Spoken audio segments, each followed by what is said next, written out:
صاحب نے اس کے ساتھ حویلی میں قدم رکھا۔ سعدیہ بیگم نے آگے بڑھ کر ان کے ساتھ کھڑی عائشہ کو گلے سے لگایا۔ وہ جو گھبرائی ہوئی تھی اب کچھ پرسکون ہوئی۔ سانس تو لینے دو اسے، اتنا لمبا سفر کر کے آئے ہیں، عبداللہ صاحب نے کہا۔ تمہارے بابا کا سن کر بہت افسوس ہوا بیٹا، میری طبیعت ناساز تھی ورنہ میں بھی لازمی آتی۔ اب سے عائشہ یہیں ہمارے ساتھ رہے گی، میں اسے اپنے ساتھ اس لیے لایا ہوں۔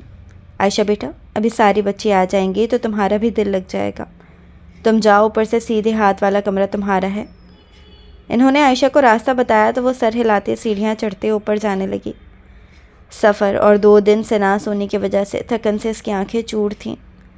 کیا بات ہے، سب خیر تو ہے؟ آپ تو عائشہ کے باپ کی طبیعت کے سلسلے میں گئے تھے، پھر اچانک ان کی وفات کے بعد آپ سے اسے گھر ہی لے آئے؟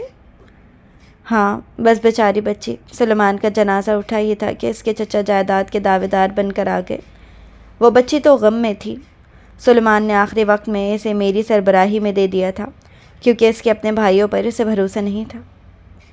اچھا کیا، ورنہ اس بیچاری کا کیا حال ہوتا؟ ابھی تو وہ خود صدمے میں ہے، رشتہ داروں کی چالاکیاں تو اسے کھا ہی جاتی۔ سعدیہ بیگم افسوس سے بولیں، کوشش کرنے سے کوئی تکلیف نہ ہو، سلیمان میرے دور کا کزن ہونے کے ساتھ بہترین دوست بھی رہا ہے۔ عائشہ کی ماں تو اس کے بچپن میں ہی گزر گئی، اس نے زیادہ تر وقت سلمان کے ساتھ ہی گزارا ہے۔ علینا کو کہنا ہے اس کا دل بہلائے رکھے۔ انہوں نے اپنی چھوٹی بیٹی علینا کا ذکر کیا۔ عبداللہ حویلی میں عبداللہ شاہ صاحب اپنے چھوٹے بھائی سہیل شاہ کے ساتھ رہتے تھے۔ عبداللہ صاحب کے 2 ہی بچے تھے، سب سے بڑا بیٹا جو جلد ہی سردار بننے والا تھا ارمغان شاہ۔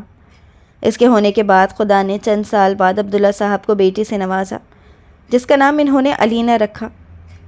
سہیل شاہ کی 2 ہی بیٹیاں تھیں، رانیہ اور تانیہ۔ سب مل جل کر حویلی میں رہتے تھے جس میں اب عائشہ کا بھی اضافہ ہو چکا تھا۔ ارمغان کمرے میں داخل ہوا جہاں ہمیشہ کی طرح اندھیرا چھایا ہوا تھا۔ اس نے لائٹ جلانے کی ضرورت بھی محسوس نہیں کی کیونکہ ڈیرے سے آ کر وہ تھکن سے چور بس سو جانا چاہتا تھا۔ اپنی قمیض اتارتے وہ سیدھا دھپ سے بیڈ پر گرا، مگر کسی کی موجودگی کے احساس سے اس کی آنکھیں چار ہوئیں۔ اس نے اپنے ہاتھ سے ارد گرد رٹولا تو کمفرٹر کے اندر کسی کا وجود محسوس ہوا۔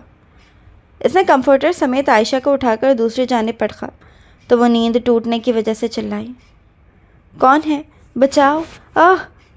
کسی مرد کو اتنے قریب اندھیرے میں دیکھتے اس کی چیخ بلند ہوئی تھی۔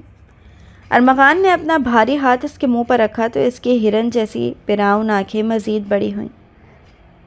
کیوں چلائے جا رہی ہو؟ چپ کرو! کیا کر رہی تھی تم یہاں میرے بستر پر؟ اس کی گھوری پر عائشہ کا معصوم دل دھڑکا۔ جواب دو! وہ دبا دبا چلایا۔ عائشہ نے اپنے ہاتھ اس کے ہاتھ پر رکھا جو اس کے لبوں کو قید کیے ہوئے تھا۔ ہاتھ ہٹا رہا ہوں، چیخنا نہیں۔ اسے تنبیہ کرتے وہ پیچھے ہوا اور لائٹ بھی آن کر دی۔ عائشہ کمفرٹر کو مٹھی میں بھینچے ہوئے بیٹھی ہوئی تھی، اس کی نگاہیں خوف زدہ سی تھیں۔ ارمغان لالا، اس نے پہلے اسے تصویروں میں دیکھا ہوا تھا، جب ہی پہچان گئی۔ کون ہو تم لڑکی؟ اس نے آئی برو اچکا کر پوچھا۔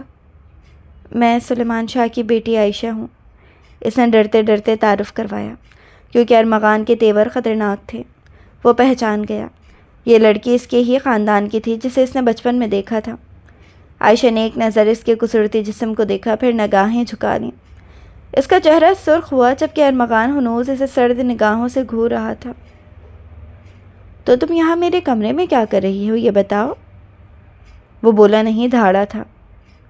وہ مجھے لگا یہ کمرہ مجھے دیا گیا ہے، وہ معصومیت سے آنکھیں پٹ پٹا کر بولی۔ اٹھو، اب تو پتہ چل گیا یہ تمہارا کمرہ نہیں ہے، جاؤ، اب نظر نہیں آنا میرے سامنے۔ وہ تیزی سے اٹھی، کمفرٹر سے الجھتے الجھتے بچتی ہوئی وہ باہر کی جانب بھاگی۔ ارمغان نے گہرا سانس خارج کیا اور واپس لیٹ گیا۔ پاگل لڑکی!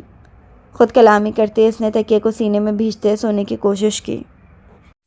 تمہیں میں اپنا واسطہ دے رہا ہوں، اس لڑکی سے تمہیں شادی کرنی ہی ہوگی ارمغان، ورنہ میں تم سے سارے تعلقات توڑ دوں گا۔ عبداللہ شاہ کی آواز نے اس کے بڑھتے قدم جکڑ لیے۔ وہ واپس پلٹا، ماتھے کی رگیں تنی ہوئی تھیں، چہرے پر بکھرے بال اور ماتھے پر موجود بل اس کی پریشانی کی علامت تھے۔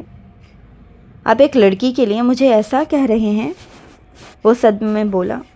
آج تک وہ کبھی کسی کے آگے بے بس نہیں ہوا تھا۔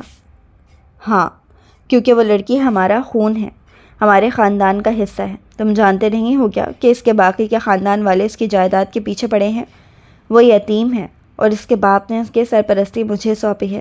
اس کے باپ کی آخری خواہش یہی تھی کہ اس کی جلد از جلد شادی کر دی جائے۔ انہوں نے مصلحت کے تحت سمجھانا چاہا تو وہ جیسے ہتھے سے اکھڑ گیا۔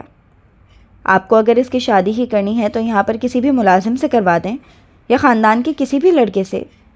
اس نے ہمیشہ ایک میچیور اور اپنی ہم عمر لڑکی کو اپنے ہم سفر کے روپ میں تصور کیا تھا۔ عائشہ کے لیے میں کسی پر بھروسہ نہیں کر سکتا۔ حویلی میں سب سے بڑے تم ہی ہو، تمہارے ہوتے کسی کی شادی کیسے ہو سکتی ہے؟ تم میرے اپنے بیٹے کو، اور اب تمہاری شادی کی بھی عمر ہے۔ ایسا کرنے سے عائشہ بھی ہماری آنکھوں کے سامنے حویلی میں ہی رہے گی۔ مان جا میری شیر، اچھی لڑکی ہے۔ سعدیہ بیگم نے اسے سمجھانا چاہا۔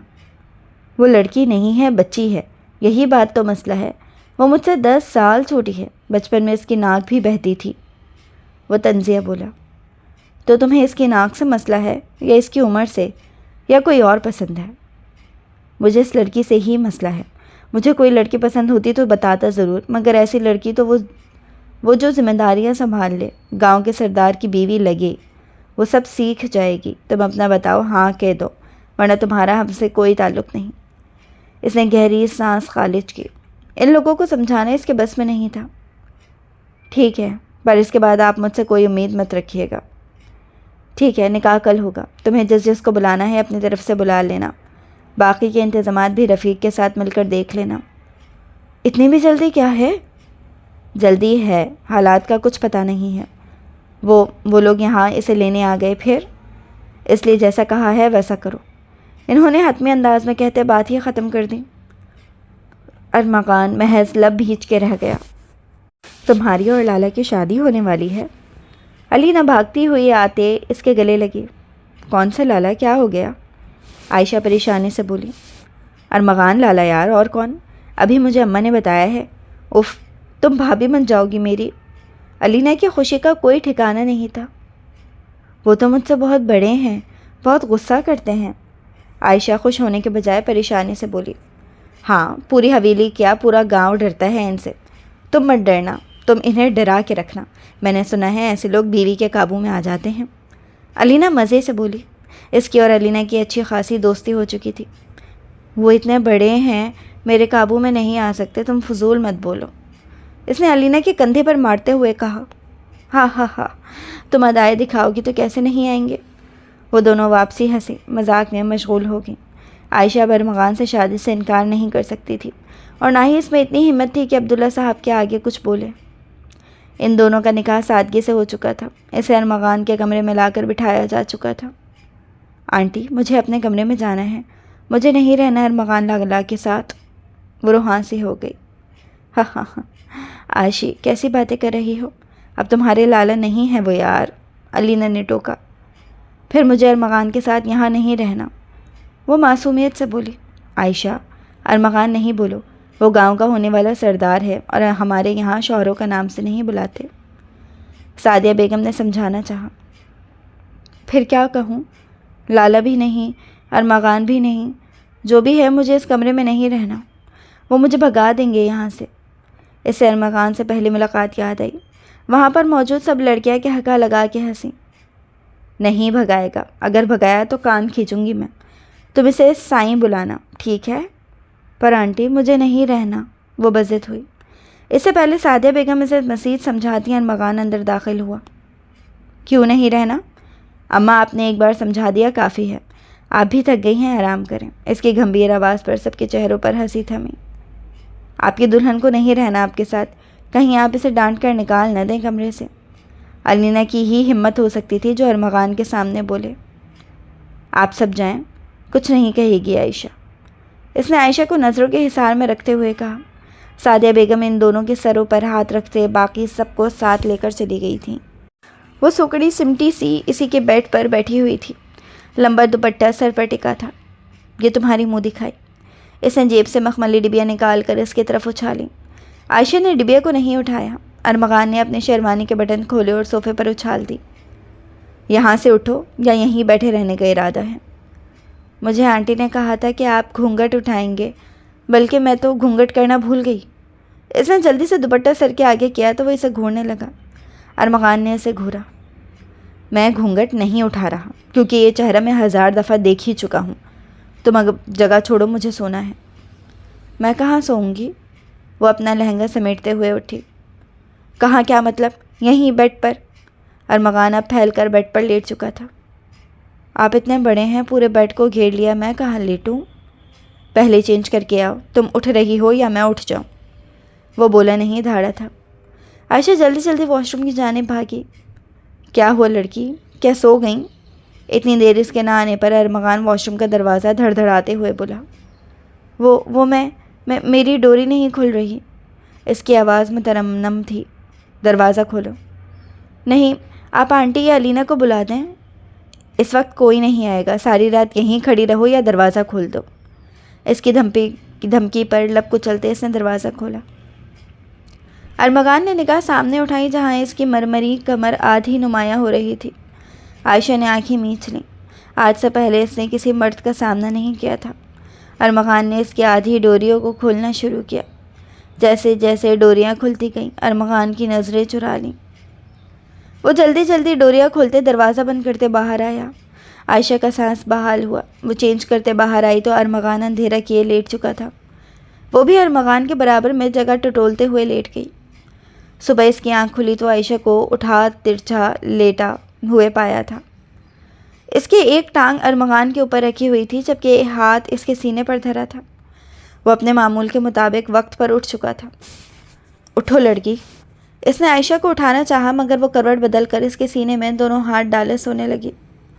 اٹھو ورنہ میں نے اٹھایا تو اچھا نہیں ہوگا۔ ارمغان نے اس کا کندھا پکڑ کر جھنجھوڑا تو وہ جیسے گہری نیند سے جاگی۔ کیا ہوا؟ عائشہ حواس باختہ سی ہو کے بولی۔ اٹھو اور فریش ہو جلدی، مجھے اس وقت اٹھنے کی عادت ہے تو تم بھی اپنی عادتیں درست کرو۔ اس نے عائشہ کو کہا اور اپنی جگہ سے اٹھا۔ جی، وہ آنکھیں مسلتے ہوئے بولی۔ جی نہیں، اٹھو فریش ہو، 5 منٹ ہیں تمہارے پاس ورنہ ابھی اسی حلیے میں نیچے لے جاؤں گا۔ اس کی دھمکی کا اثر تھا کہ وہ جلدی سے اٹھ کر واش روم میں بند ہوئی۔ چند منٹ باہر آئی تو ارمغان بھی فریش ہونے گیا۔ سادہ سے لون کے سوٹ میں وہ اپنے طور پہ تیار ہو چکی تھی۔ ارمغان نے اسے گھورا۔ چوڑیاں پہنو، اب تم میری بیوی ہو، میرے گاؤں کی سردارنی ہو۔ اس کے کہنے پر عائشہ نے چوڑیاں دونوں ہاتھوں میں پہنی۔ وہ دونوں نیچے آئے تو ملازم کے علاوہ کسی کو نہیں پایا۔ سب کل کی تھکن کی وجہ سے ابھی تک نہیں جاگے تھے۔ سردار سائیں، آپ کے لیے ناشتہ بناؤں؟ ایک ملازمہ ادب سے بولی۔ نہیں، اب سارے کام تمہاری سردارنی کرے گی۔ عائشہ کو کچن دکھاؤ۔ جی میں؟ اس نے اتنی دیر میں پہلی بار سر اٹھا کر پوچھا۔ ہاں تم، اور کون؟ جاؤ اب ناشتہ بناؤ، پراٹھا انڈا اور چائے۔ کوئی ملازم تمہاری مدد نہیں کرے گا۔ سن لے باقی سب کا ناشتہ ملازم ہی بنائیں گے۔ اس کی ایک بھی سنے بغیر اس نے عائشہ کو کچن میں بھیج دیا اور خود میز پر بیٹھ گیا۔ تم اتنی جلدی اٹھ گئے بیٹا؟ مجھے لگا کل کی تھکن کی وجہ سے دیر سے اٹھو گے۔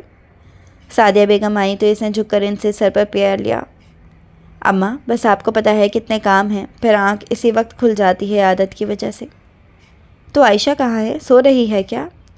نہیں تو کچن میں ہے، ناشتہ بنا رہی ہے۔ ارمغان، تم نے اسے شادی کے دوسرے دن کچن میں بھیج دیا؟ اس کے ہاتھوں کی مہندی تک نہیں اتری ہوگی۔ اماں، اب کام تو اسے ہی کرنے ہیں، ابھی کرے کل کرے۔ مجھے میری ذمہ داریاں سنبھالنے کے لیے بیوی چاہیے تھی۔ اب آپ کے نزدیک وہ بچی ہوگی مگر مجھے ایسی لڑکی چاہیے وہ میرے سارے کام کرے۔ انہوں نے بیٹے کا بگڑا موڈ دیکھا تو آگے سے کچھ نہیں کہا۔ وہ عبداللہ صاحب کے کہنے پر شادی کر چکا تھا، یہی غنیمت کی بات تھی۔ کچھ دیر بعد سبھی ناشتے کی میز پر آ چکے تھے۔ عائشہ کہاں ہے اماں؟ علینا نے سب سے پوچھا۔ عائشہ بھابھی بولو، رشتے میں بڑی ہے تم سے۔ ابھی وہ عائشہ کا ذکر کر ہی رہی تھی کہ وہ سر جھکائے ٹرے لے کر آئی اور ٹرے ارمغان کے سامنے رکھ دی۔ سب حیرت سے عائشہ کو دیکھنے لگے جو شادی کے دوسرے ہی دن کام کر رہی تھی۔ باقی کا ناشتہ ملازم میز پہ لگا رہے تھے۔ عبداللہ صاحب نے بھی بیٹے کو گھورا۔ یہ کیا ہے؟ ارمغان نے حیرت سے کہتے پراٹھا اٹھایا جو کسی نقشے کی طرح دکھ رہا تھا اور جگہ جگہ سے جلا ہوا بھی تھا۔ اس نے آج تک ایسا پراٹھا نہیں دیکھا تھا۔ لالا کو کیا پتہ نہیں تھا کہ بھابھی کو کھانا بنانا نہیں آتا؟ تانیہ کی تو ہنسی چھوٹ گئی، جبکہ اب عبداللہ صاحب کے چہرے پر بھی دبی دبی مسکان تھی۔ یہ پراٹھا ہے، میں نے بنایا ہے، آپ نے کہا تھا خود بنانا۔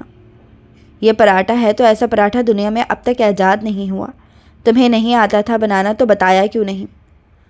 اب آپ ہی سے کوئی کام نہیں کروا سکتے لالا، آپ کا پروگرام تو بڑھ گیا۔ تانیہ کی ہمت تھی جو ارمغان کے سامنے کچھ بولے اور وہ اسے کچھ نہ کہے سوائے گھورنے کے۔ آپ نے بتانے کا موقع کب دیا؟ وہ سر جھکائے بولی۔ یہ انڈا ہے، اس انڈے پر مرغی بھی افسوس کر رہی ہوگی۔ ارمغان نے انڈے کو دیکھا جو جلا ہوا تھا اور اس میں چھلکے بھی لگے ہوئے تھے۔ بھائی دیکھو، تم اس سے کام نہیں کروا سکتی اب۔ آؤ عائشہ بیٹھو، بس ناشتہ کرو۔ اس نے یہ ناشتہ بنوایا ہے تو یہ یہی کھائے گا۔ عبداللہ صاحب بولے تو عائشہ کرسی گھسیٹ کر اس کے برابر میں ہی بیٹھ گئی۔ جیل میں قیدیوں کو بھی ایسا ناشتہ نصیب نہیں ہوتا، وہ جل کر بولا۔ ہاں ہاں ہاں، لالا کے لیے اب بھابھی روز یہی بنائے گا، علینا مزے سے بولی۔ لیکن اس کا مطلب یہ نہیں کہ عائشہ ناشتہ نہیں بنائے گی، جب تک اسے بنانا نہیں آ جاتا وہ بنائے گی۔ ارمغان نے دوسرا رکھا ہوا پراٹھا پلیٹ میں اتارتے ہوئے کہا۔ عائشہ روحاں صورت بناتے ہوئے اپنے ناشتے کو دیکھنے لگی جس پر اسے مزید محنت کرنی تھی۔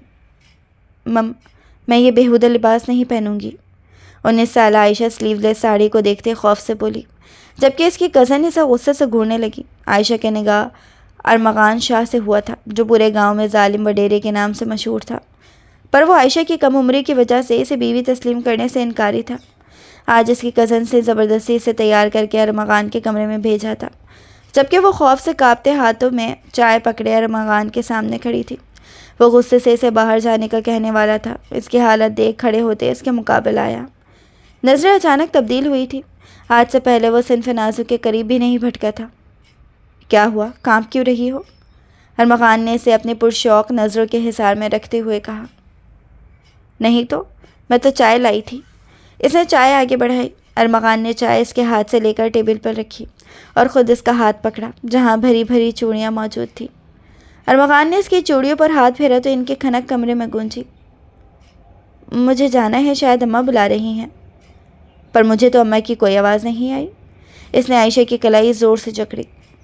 کوئی نہیں بلا رہا، تمہارے کان بج رہے ہیں۔ پر شش، یہ ساڑی ہے، اس کا پلو گرائے رکھو گی تو خراب ہوگی۔ اس نے عائشہ کی ساڑی کا پلو سمیٹ کر کندھے پر رکھا۔ اس کی کمر نمایاں ہونے لگی۔ ارمغان نے اس کی کمر کو پکڑا اور اسے نزدیک کھینچا۔ عائشہ اس کی توانا سینے سے ٹکرائی۔ آج وہ کوئی بچی نہیں بلکہ ایک بھرپور عورت لگ رہی تھی۔ ساڑی کیوں پہنی؟ اس نے سنجیدگی سے پوچھتے اس کے چہرے پر جھولتی لٹ کو انگلی کی مدد سے کان کے پیچھے اڑسا۔ میں نے خود نہیں پہنی، سب نے مل کر زبردستی پہنا دی۔ میں نہیں پہنوں گی آئندہ، اس نے معصومیت سے کہا، کہیں وہ غصہ نہ ہو جائے۔ کیوں نہیں پہنو گی؟ اب سے تم یہی پہنو گی، بس کمرے میں۔ کمرے سے باہر کیوں نہیں؟ کیونکہ میں نہیں چاہتا کہ کوئی تمہیں اس حال میں دیکھے۔ آنکھیں نوچ لوں گا میں اس کی، کسی لڑکی کو بھی اپنا یہ روپ تم نے دکھایا تو۔ ارمغان نے دھمکی دی۔ اس کی گردن ارمغان کے سامنے تھی تو وہ اس کی گردن پر جھکا۔ شیف کی چبھن سے عائشہ کو کرنٹ سا لگا۔ وہ خود نہیں جانتا تھا کہ یہ کیسا نشہ اس کے سر پر چھایا ہوا تھا آج۔ یہ لڑکی بری نہیں لگ رہی تھی۔ وہ بے خودی میں اس کی گردن سے ہوتا اس کی سانسوں پر قابض ہو گیا۔ عائشہ اس کی گرفت میں پھڑپھڑا کے رہ گئی۔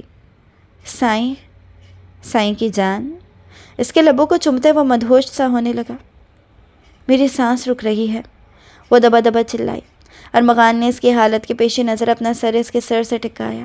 عائشہ کا وجود ہلکے ہلکے لرز رہا تھا۔ آپ مجھے یہاں کس نہیں کر سکتے؟ کیوں؟ میں تمہیں ہر جگہ کس کر سکتا ہوں۔ اماں کہتی تھی کہ گال کے علاوہ کہیں کس نہیں کرواتے کسی سے۔ وہ معصومیت سے بولی تو ارمغان کہکا لگا کے ہنسا۔ پر میں کسی نہیں ہوں، شوہر ہوں تمہارا، تم مجھے روک نہیں سکتی۔ ارمغان اب کی بار مزید شدت سے اسے چھونے لگا۔ اس سے پہلے وہ بالکل اس کی سانسیں بند کر دینا دروازے پر دستک ہوئی۔ کون ہے؟ وہ بدمزہ سے پیچھے ہوا مگر عائشہ کو اپنی گرفت سے آزاد نہیں کیا۔ میں ہوں لالا، علینا کی آواز ابھری۔ عائشہ اس کے سینے پر سر ٹکائے سانس بحال کرنے کی کوشش میں ہلکان ہو رہی تھی۔ ابھی تو جان بخش رہا ہوں، مگر یہ مت سمجھنا کہ جان بخشی ہو گئی ہے تمہاری۔ حلیہ درست کرو ورنہ کوئی بھی پہچان لے گا۔ وہ معنی خیزی سے اس کے ہونٹوں پر انگلی پھیرتے ہوئے مسکرایا۔ اس کے سرخ ہونٹ، بکھرے بال اور گردن پر موجود نشان اس کے اوپر چھاپ چھوڑ رہی تھی۔ ارمغان نے کچھ دیر بعد دروازہ کھولا اور باہر نکل گیا۔ علینا اور رانیہ اندر آئیں تو دونوں ایک دوسرے کو دیکھتے معنی خیزی سے مسکرائیں۔ البتہ عائشہ کے گال تپ کر سرخ ہو چکے تھے۔ کیا ہوا، تم دونوں مجھے ایسے کیوں دیکھ رہی ہو؟ وہ خجل ہوئی۔ کیونکہ ہماری تیاری کا اثر دکھ رہا ہے تم پر، اتنی نکھر جو رہی ہو۔ لالا نے ایسا کیا کر دیا؟ بدتمیزی کرو، کچھ نہیں کیا۔ وہ جھینپ گئی۔ اچھا، اور یہ گردن پر تو کسی مچھر یا کیڑے نے کاٹا ہوگا نا؟ رانیہ نے علینا کے ہاتھ پر تالی مارتے ہوئے کہا۔ ہاں، وہی مچھر تھا۔ تم ہمارے لالا کو مچھر کہہ رہی ہو؟ علینا نے کمر پر ہاتھ ٹکا کر لڑا کر انداز میں کہا۔ نہیں تو میں نہیں کہہ رہی، وہ جلدی سے بولی۔ ہاں، یعنی تم مان رہی ہو کہ یہ نشان لالا نے چھوڑا ہے؟ اف، میں باہر جا رہی ہوں، تم دونوں بھی آ جانا۔ ان دونوں کی باتوں سے گھبرا کر وہ باہر کی جانب بھاگی تو وہ دونوں بھی اس کے پیچھے پیچھے گئیں۔ تم نے کیوں اماں کو منع کیا ہے کالج میں داخلہ لینے کے لیے؟ تمہارا صرف 1 سال رہتا ہے کالج کا، علینا کے ساتھ مکمل کر لو۔ وہ مجرموں کی طرح سر جھکائے کھڑی تھی۔ بولو اب۔ کیونکہ مجھے نہیں پڑھنا اب۔ مجھ سے نہیں پڑھنا یا پڑھائی میں کوئی دلچسپی ہی نہیں ہے؟ ارمغان نے آئی برو چکا کر پوچھا۔ مجھے پڑھائی نہیں کرنی، شادی کے بعد میرے کسی دوست نے نہیں پڑھا، وہ منہ بنا کر بولی۔ کیوں، تمہاری دوستوں نے نہیں پڑھا تو کیا تم بھی نہیں پڑھو گی؟ پھر کیا کرو گی؟ کھانا تمہیں بنانا نہیں آتا؟ میں نے دیکھا ہے شادی کے بعد بچے سنبھالتے ہیں، میں یہ کام کر لوں گی۔ وہ معصومیت سے آنکھیں پٹ پٹا کر بولی۔ تو ان بچوں کو کیسے پڑھاؤ گی جب خود نہیں پڑھی لکھی ہوگی؟ ارمغان نے سمجھانا چاہا مگر وہ تو جیسے ماننے کو تیار ہی نہیں تھی۔ کیوں، انہیں ٹیچر پڑھائے گی، میں ان کا خیال رکھوں گی۔ ارمغان نے اسے کھینچ کر اپنے قریب لٹایا۔ اس کا سر ارمغان کے ایک ہاتھ پر تھا۔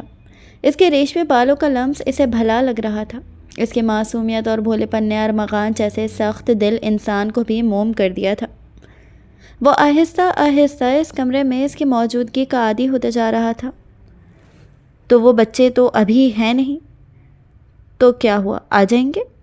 وہ شان بے نیازی سے بولی تو ارمغان کہکا لگا کے ہنس دیا۔ ڈاؤن لوڈ نہیں کرنے جو آ جائیں گے، تم قریب رہو گی تو آئیں گے۔ اس نے عائشہ کے بالوں کو ناک کے قریب لگا کر سونگھا جن کی خوشبوئی سے مدہوش کر رہی تھی۔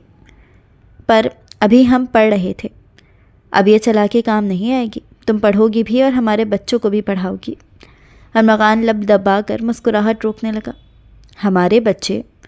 تو اور کس کے بچوں کو پالو گی؟ ابھی بچے نہیں، اس لیے پڑھ لو۔ پڑھ لوں گی، پر پڑھائے گا کون؟ میں پڑھاؤں گا، اٹھو۔ اس نے عائشہ کو اٹھایا پھر اسے اپنی گود میں بٹھایا۔ میں بچی نہیں ہوں جو گود میں بٹھا رہے ہیں۔ اس کی شیف کی چبھن عائشہ کو اپنے گردن پر محسوس ہو رہی تھی۔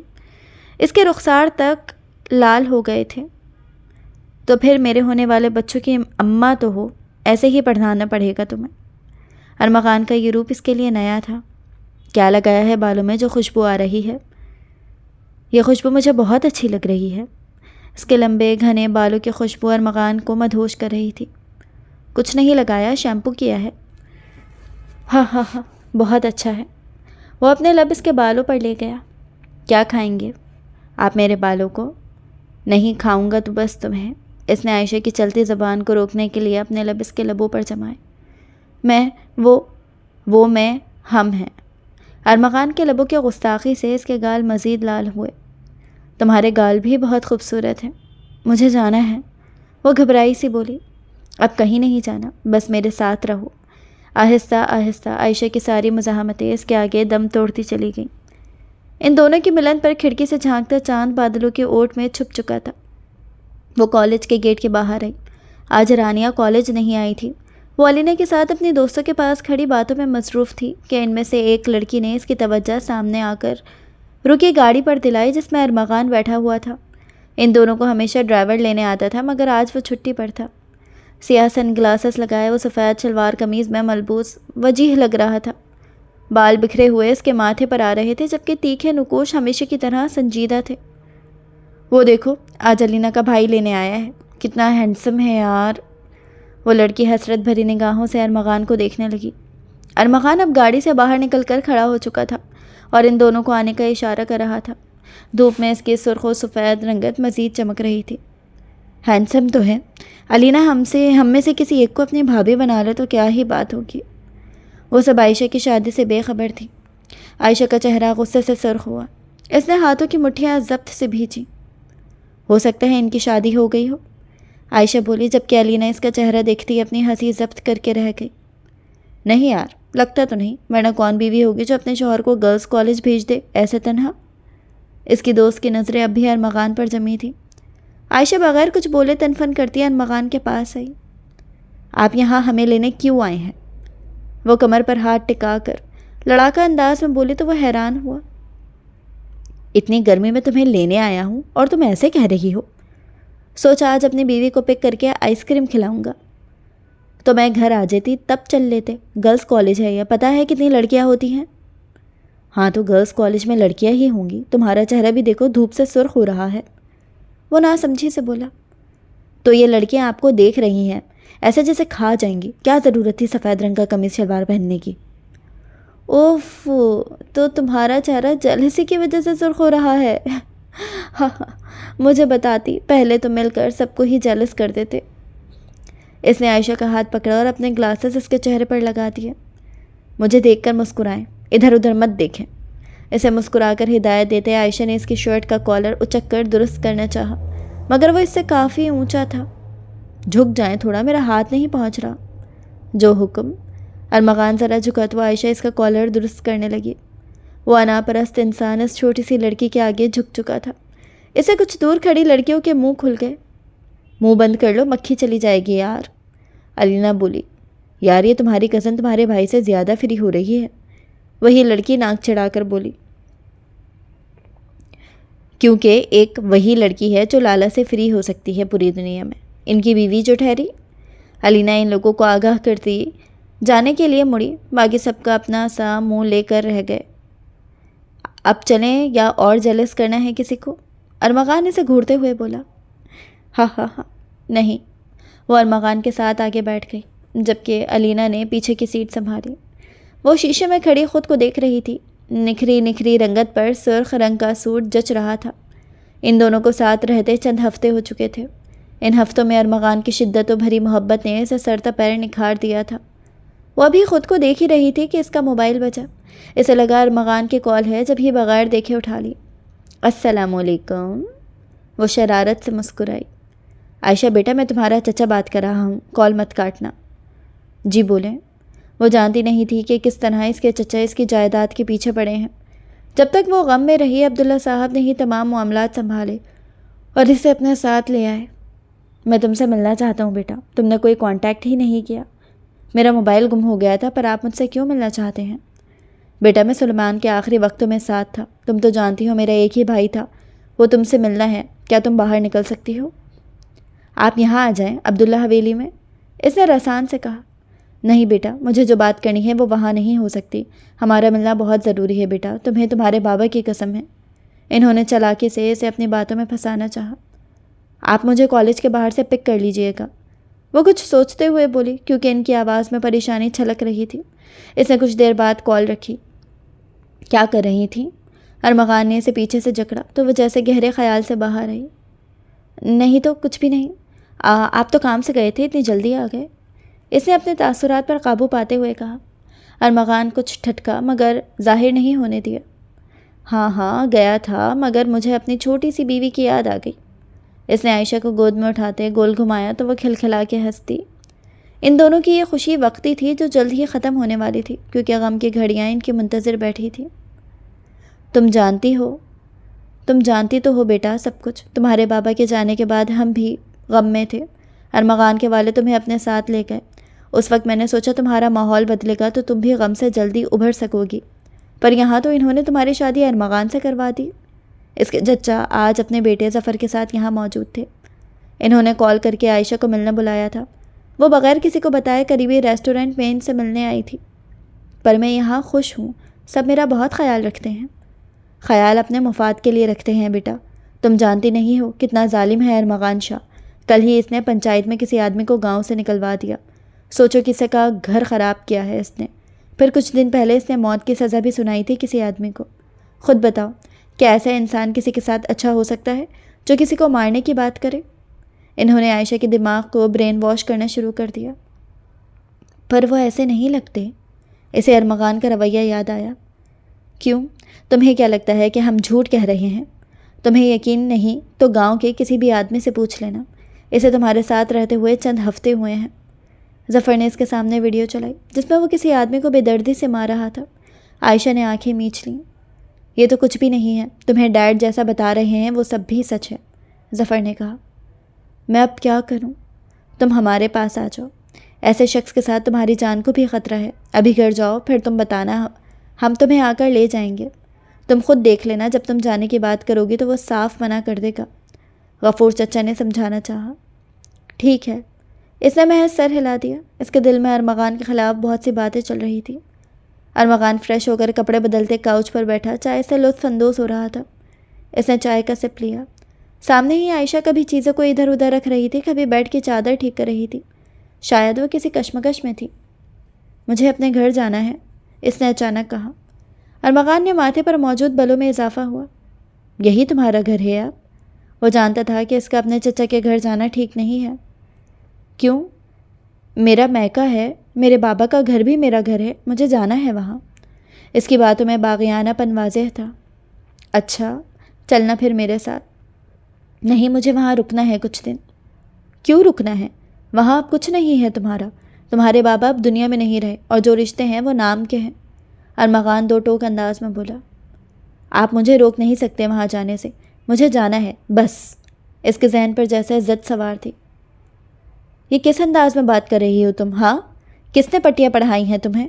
وہ اپنی جگہ سے اٹھا اور اس کے بازوؤں کو جکڑا۔ آپ مجھ سے اس ٹون میں بات نہیں کریں، یہ نہیں سمجھے میرے آگے پیچھے کوئی نہیں ہے۔ وہ سمجھ چکا تھا کہ کسی نے لازمی سے بھڑکایا ہے۔ تم ہوش میں نہیں ہو شاید، جب ہی ایسی باتیں کر رہی ہو۔ آپ مجھے روک کیوں رہے ہیں؟ کیسا ڈر ہے آپ کو؟ اس نے اپنی نگاہیں آج پہلی بار بے خوفی سے اس کی آنکھوں سے ملائیں۔ ارمغان نے اپنے ہاتھوں کا دباؤ اس کے ہاتھوں پر دیا۔ بالکل بھول گئی ہو کہ سامنے کون کھڑا ہے؟ ایک ایک کو دکھا لوں گا جس نے تمہیں میرے خلاف کیا ہے۔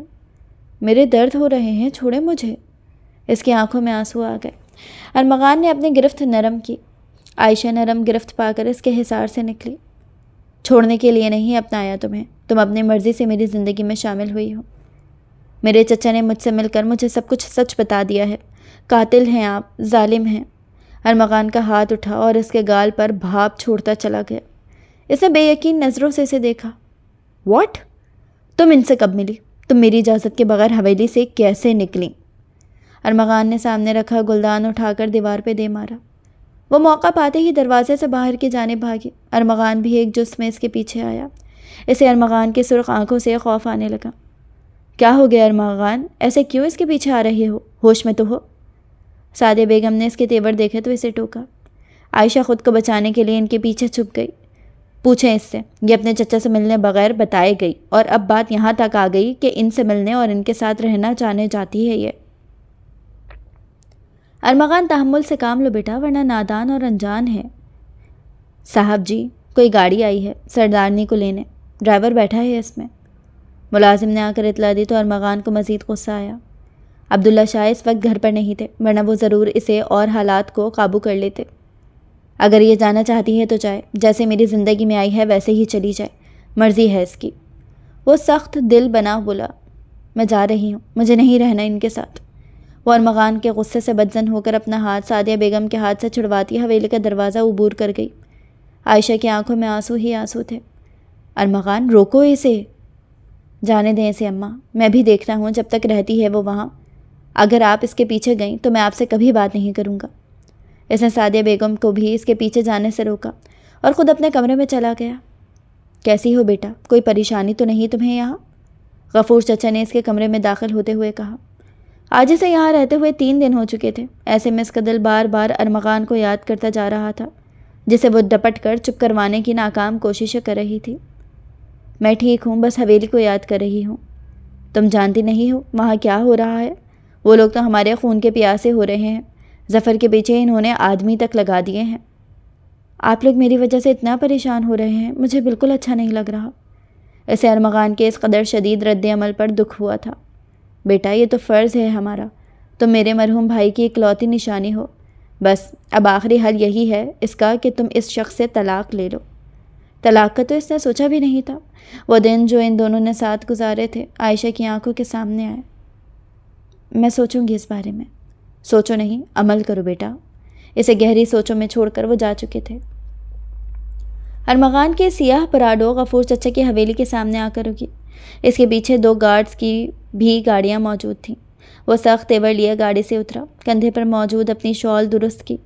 حویلی کی چوکیدار نے اسے روکنا چاہا، مگر اس کے گارڈز اس کی راہ میں آنے والے ہر ایک آدمی کو اپنے بس میں کر چکے تھے۔ عائشہ، عائشہ، کہاں ہو؟ باہر آؤ۔ وہ حویلی کے لاؤنج میں کھڑا آواز دینے لگا۔ کہاں گھسے چلے آ رہے ہو؟ یہ تمہاری حویلی نہیں ہے جہاں تم یوں گنڈا گردی کرتے پھرو گے، اور کوئی کچھ نہیں بولے گا۔ ظفر نے اس کے سینے پر ہاتھ رکھتے اسے پیچھے کرنا چاہا۔ میں یہاں اپنی بیوی کو لینے آیا ہوں، تو تم اپنی چونچ بند کرو، ورنہ یہیں زندہ زمین میں گاڑ دوں گا۔ وہ بھبرے ہوئے شیر کی مانند غرایا۔ گھر کی عورتیں کھڑکیوں سے جھانک جھانک کر اسے دیکھ رہی تھیں۔ غفور چچا بھی اس کی آواز سن کر کمرے سے باہر آئے۔ وہ تمہارے ساتھ جانا نہیں چاہتی لڑکے، تم یوں زبردستی نہیں کر سکتے ہماری بیٹی کے ساتھ۔ میں سب کچھ کر سکتا ہوں کیونکہ میں حق رکھتا ہوں، بیوی ہے میری، اسے بلا دیں ورنہ اس حویلی کو تہس نہس کر دوں گا میں۔ اس کی آواز پوری حویلی میں گونج رہی تھی۔ وہ تم سے طلاق لینا چاہتی ہے، جلد ہی خلا کا نوٹس تمہیں مل جائے گا۔ اب تم یہاں سے جا سکتے ہو، عائشہ تمہارے ساتھ نہیں رہنا چاہتی۔ ظفر نے اتنا ہی بولا تھا کہ ارمغان کے برداشت کی حد جواب دے گئی۔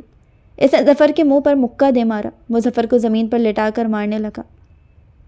بیچ میں بولنے کا کس نے کہا؟ ہاں، میری بیوی کا نام اپنی زبان سے لیا تو زبان کھینچ لوں گا۔ ارمغان جیسے باڈی بلڈر کے آگے وہ 1 منٹ بھی ٹک نہیں پایا۔ چھوڑو میرے بیٹے کو، آرام سے بیٹھ کر بات کرو، غفور چچا نے سمجھانا چاہا۔ ٹھیک ہے، میری بیوی کو بلا دیں، میں آپ کی اولاد کو چھوڑ دوں گا۔ اس نے ظفر کی قمیض کا کالر پکڑ کر کھڑا کیا۔ اس نے اپنی جیب سے ریوالور نکال کر ظفر کے سر پر رکھا۔ کیا کر رہے ہو؟ یہ پاگل ہو گئے ہو؟ غفور چچا اپنے بیٹے کی جان کو لے کر پریشان ہوئے، کیونکہ ارمغان کے ارادے خطرناک لگ رہے تھے۔ وہ کسی کو مارنے سے بھی دریغ نہ کرتا۔ عائشہ، تم باہر آ رہی ہو یا میں اس لڑکے کے دماغ میں 6 کی 6 گولیاں اتار دوں۔ ظفر کی تو آواز ہی نہیں نکل رہی تھی۔ خوف سے اس کی آنکھیں باہر آنے کو تھیں۔ عائشہ جو کھڑکی سے سارا منظر دیکھ رہی تھی، اس کی ضد کے آگے ہار مانتی سیڑھیوں سے اترتی اس کے سامنے آئی۔ سیاہ سوٹ کے اوپر کریم کلر کی شال پہنے، بغیر کسی میک اپ کے وہ سیدھا ارمغان کے دل میں اتر رہی تھی۔ اس کا بس چلتا تو اسے دنیا سے چھپا کر اپنے پاس رکھ لیتا۔ کہیں کیا کام ہے مجھ سے آپ کو؟ ظفر کو چھوڑ دیں آپ پہلے اور تحمل سے بات کریں۔ نا، تحمل سے بات نہیں ہوگی اب۔ مجھے لگا تم 1 آدھ دن میں واپس آ جاؤ گی، مگر شاید تم بھول گئی تھی کہ اب تم ارمغان شاہ کی بیوی اور اس کی عزت ہو۔ ارمغان کی شعلہ باز نظریں اس کے چہرے پر جمی تھیں۔ وہ اب ارمغان کی ضد اور انا کو ہوا دے رہی تھی۔ میں تحمل سے بات کروں؟ بات کرنے کو کچھ نہیں بچا۔ تم ابھی اور اسی وقت میرے ساتھ چل رہی ہو، ورنہ یہاں خون بہے گا۔ آپ کو اور آتا ہی کیا ہے؟ خون بہانے لوگوں پر ظلم کرنے کے علاوہ آپ جائیں یہاں سے۔ اس کی بات مت سننا، ظفر چلایا۔ تمہیں میں خود سے طلاق لینے نہیں دوں گا۔ تم یہاں میرے پاس آ رہی ہو یا میں اس کو مار دوں؟ بقول تمہارے میں بہت ظالم ہوں۔ ارمغان نے ایک فائر ہوا میں کیا تو عائشہ کی جان حلق میں آئی۔ عائشہ نے خود اس سے طلاق کی بات اب تک نہیں کی تھی، پر وہ جیسے پاگل ہونے کو تھا۔ آپ نے ظفر کو کچھ کیا تو میں خود کو مار لوں گی۔ عائشہ نے ٹیبل پر رکھی چھری اٹھا کر اپنی گردن پر رکھی۔ ارمغان نے جھٹکے سے ظفر کو چھوڑا اور اسے ہلنے کا موقع دیے بغیر اس نے عائشہ کو اپنی گرفت میں لیا۔ ارمغان نے اس کے ہاتھ سے چھری جھپٹ کر دور اچھالی۔ تمہیں اتنا ہی شوق ہے اپنی جان لینے کا تو مجھے بتاؤ، میری اجازت کے بغیر تم سانس نہیں لے سکتی، نہ ہی مر سکتی ہو۔ ارمغان نے اسے گود میں اٹھا لیا۔ عائشہ نے اس کے سینے پر مکے برسانا شروع کر دیا۔ نہیں جانا مجھے کہیں نہیں جانا، چھوڑے مجھے، عائشہ چلائی۔ ڈیڈ، یہ کیسے عائشہ کو اپنے ساتھ لے کر جا رہا ہے؟ روکے اسے یا میں روکوں؟ ظفر چلایا۔ کوئی فائدہ نہیں ہے، تم روکنے کی حالت میں رہے نہیں ہو۔ وہ ارمغان کی بیوی ہے، یہ شخص پاگل ہے، کسی کو بھی نہیں چھوڑے گا۔ غفور چاچا بولے۔ ارمغان نے اسے سب کے سامنے سے لے جا کر گاڑی میں بٹھایا اور خود ڈرائیونگ سیٹ سنبھالی۔ آپ یوں مجھے زبردستی نہیں لے جا سکتے، میں آپ پر کیس کر دوں گی۔ کر دو کیس، مگر تب جب تم میری قید سے باہر جاؤ۔ ارمغان نے اس کی سیٹ بیلٹ لگائی اور گاڑی تیز رفتاری سے آگے بڑھائی۔ عائشہ لب بھینچ کے رہ گئی۔ ارمغان اسے لاؤنج سے گھسیٹتے ہوئے کمرے میں لایا۔ سب سے آوازیں دیتے رہ گئے مگر اس نے کمرے کا دروازہ دھڑ سے بند کر دیا۔ بہت شوق ہے تمہیں مجھ سے آزاد ہونے کا، اب تم یہیں رہو گی اسی کمرے میں، کیونکہ تمہیں پیار کی زبان سمجھ نہیں آتی۔ عائشہ نے اس کی سرخ آنکھوں میں جھانکا۔ مجھے جانا ہے، آپ جیسے ظالم انسان کے ساتھ میں نہیں رہ سکتی۔ آپ کے لیے کسی کا بھی قتل کرنا آسان ہے؟ پھر ڈرو مجھ سے، کیونکہ میں تمہیں بھی قتل کر سکتا ہوں۔ اس نے عائشہ کی کلائی کو اپنے گرفت میں لیتے ہوئے کہا۔ مجھے؟ وہ بول ہی رہی تھی کہ اسے چکر آئے۔ سائیں، وہ گرنے والی تھی کہ ارمغان نے اسے سنبھالا۔ اس کا سارا غصہ جیسے اڑن چھو ہو گیا۔ کیا ہوا عائشہ؟ اس نے عائشہ کے گال تھپ تھپائے مگر وہ جیسے ہوش کھوتی اس کی باہوں میں جھول گئی۔ عائشہ؟ ارمغان کے چہرے پر فکر مندی کی لکیریں ابھریں۔ اس نے احتیاط سے عائشہ کو بیڈ پر لٹانے کے بعد ڈاکٹر کو کال کی۔ کچھ دیر بعد ڈاکٹر سمیت سعدیہ بیگم بھی کمرے میں آ چکی تھی۔ وہ ادھر سے ادھر پریشانی سے چکر کاٹ رہا تھا۔ ارمغان، یہ کیا کرا تم نے؟ میں نے کہا تھا کہ سختی مت کرنا اس پر، نازک سی بچی ہے۔ سعدیہ بیگم پریشانی سے بولی۔ اماں، آپ ڈاکٹر کو چیک کر لینے تھے۔ ارمغان جھنجھلایا۔ ڈاکٹر نے اس کا چیک اپ شروع کیا۔ کیا ہوا ڈاکٹر، سب ٹھیک تو ہے؟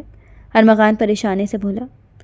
ہاں سب ٹھیک ہے، یہ بہت ویک ہیں، یہ پریگننٹ ہیں، آپ ان کا بہت خیال رکھیں ورنہ بیبی اور ماں کی جان کو خطرہ ہو سکتا ہے۔ ڈاکٹر کی بات پر ارمغان پھٹی پھٹی نگاہوں سے عائشہ کو دیکھنے لگا۔ مبارک ہو، میں ابھی پوری حویلی کا منہ میٹھا کرواتی ہوں۔ ارمغان، تم ایک بات سن لو، اب عائشہ کا بہت خیال رکھنا ہے، اس سے سختی سے پیش مت آنا ورنہ اچھا نہیں ہوگا۔ سعدیہ بیگم نے اسے ڈاکٹر کے سامنے ہی لتاڑا۔ آئیے ڈاکٹر صاحبہ، میں آپ کو چھوڑ آتا ہوں۔ وہ ڈاکٹر کو باہر چھوڑ کر آیا جہاں وہ سکون کی نیند سوئی ہوئی تھی۔ سعدیہ بیگم خوشی سے مٹھائی بانٹنے باہر گئیں۔ ارمغان اس کے برابر میں لیٹے اسی کو دیکھتے دیکھتے نہ جانے کب سو گیا۔ اس نے احتیاط کے طور پر دروازہ بھی بند کر دیا تھا۔ اس نے عائشہ کو دیکھا جو دروازہ کھولنے کی ناکام کوشش کر رہی تھی۔ اس خوشی کی خبر نے اس کا سارا غصہ ختم کر دیا تھا۔ مت کرو کوشش، میں نے لاک کیا ہوا ہے۔ اس نے چابی ہوا میں اس کے سامنے لہرائی۔ آپ مجھے قید کریں گے اس کمرے میں؟ آخر کب تک؟ میں آپ سے الگ۔ ارمغان سے کی بات سنتے ایک جس میں اس تک آیا اور اس کے لبوں پر ہاتھ جما کر اسے مزید بولنے سے روکا۔ آپ نے ہاتھ کیوں رکھا؟ سیدھا ہاتھ اٹھائیں، وہ تنزیہ بولی۔ میری غلطی ہے، مجھے ایسا نہیں کرنا چاہیے تھا۔ اب ہمارے بچے کے لیے یہ ضد چھوڑ دو، وہ بولا تو عائشہ اسے پھٹی پھٹی نگاہوں سے دیکھنے لگی۔ ہمارا بچہ؟ ہاں ہمارا بچہ، اب تم مجھ سے الگ نہیں ہو سکتی اور نہ ہی میں تمہیں کہیں جانے دوں گا۔ آپ جیسے ظالم انسان کے ساتھ میں اپنی اولاد کو کیسے پروان چڑھنے دوں؟ وہ والہانہ نظروں سے عائشہ کو دیکھنے لگا جو اس کے دل کے اتنے نزدیک ہو چکی تھی کہ اس کے بغیر ارمغان کا سانس لینا محال تھا۔ تمہیں ابھی پتہ چل جائے گا کہ کون ظالم ہے۔ اس نے جیب سے موبائل نکال کر ویڈیو پلے کی جس میں غفور چچا اور ظفر اس کی جائیداد ہتھیانے کا پلان بنا رہے تھے۔ یہ سب؟ عائشہ کی آنکھوں میں آنسو آئے اور سر شرمندگی سے جھک گیا۔ یہی چیز دکھا کر میں تمہیں ہرٹ نہیں کرنا چاہتا تھا مگر تم تو جیسے کسی کی سننے کو تیار نہیں تھی۔ تمہاری اور بچے کی دونوں کو جان کو خطرہ تھا وہاں۔ اگر میں وقت پر نہ آتا تو جائیداد کی خاطر تمہیں مارنے سے بھی گریز نہیں کرتے۔